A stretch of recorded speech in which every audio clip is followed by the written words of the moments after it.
বিশেষ চাহিদা সম্পন্ন এক অসহায় যুবকের পাশে দাঁড়ালেন মালতীপুরের বিধায়ক আব্দুর রহিম বক্সী। ব্যক্তিগত উদ্যোগে ওই যুবকের চলাচলের জন্য প্রদান করলেন একটি হুইল চেয়ার। বৃহস্পতিবার বিধায়কের এই হেন মানবিক উদ্যোগের ছবি নজরে এলো চাঁচল 2 নম্বর ব্লকের গৌরহন গ্রাম পঞ্চায়েতের কাপসিয়া গ্রামে। জানা গিয়েছে, ওই গ্রামের বাসিন্দা পেশায় দিনমজুর সালিমুদ্দিনের একমাত্র ছেলে শামীম আক্তার গত 6 বছর আগে হঠাৎ করে অসুস্থতার কারণে চলৎশক্তিহীন হয়ে পড়ে।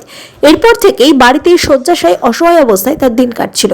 এই খবর জানতে পেরে বৃহস্পতিবার সকালে শামীমের বাড়িতে ছুটে যান মালতীপুরের বিধায়ক আব্দুর রহিম বক্সী।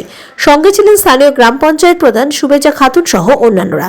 তাদের সকলের উপস্থিতিতে বিধায়ক আব্দুর রহিম বক্সী বছর 18 যুবক শামীমের চলাচলের জন্য একটি হুইল চেয়ার প্রদান করেন এবং আগামীতে তাকে বিভিন্ন সরকারি সুযোগ সুবিধা পাইয়ে দেওয়ার আশ্বাস দেন।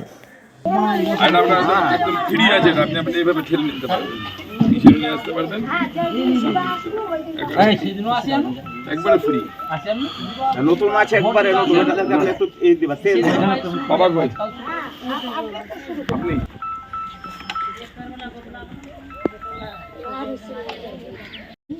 আমার বিধানসভা এলাকার গৌরহন্দ অঞ্চলের কাপসিয়া বুথে এসেছি আমরা। এখানে শামীম আক্তার বলে একটা ছেলে, প্রায় 18 বছর বয়স হয়ে গেছে। প্রথম দিকে ও ভালো ছিল, পরেও প্রতিবন্ধী হয়ে গেছে, আর দুটো হাত দুটো পা অবশ্য হয়ে গেছে হঠাৎ করে। অনেক চিকিৎসার ব্যবস্থা তারা করেছে, সরকারিভাবে বেসরকারিভাবে চিকিৎসার ব্যবস্থা করানো হয়েছে, কিন্তু তাকে এখন পর্যন্ত সুস্থ করে তোলা যায়নি।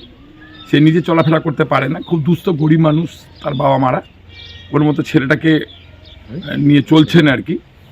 এমতো অবস্থায় আমি জানতে পেরে সাথে সাথে আমি একটা হুইল চেয়ার, যেটা দিয়ে তাকে ঠেলে নিয়ে তারা বাবা মারা নিয়ে যেতে পারবেন, সেই হুইল চেয়ার নিয়ে এসেছিলাম। আমাদের এখানকার পঞ্চায়েতের প্রধান সহ সমস্ত জনপ্রতিনিধি নেতৃত্বরা সবাই ছিলেন।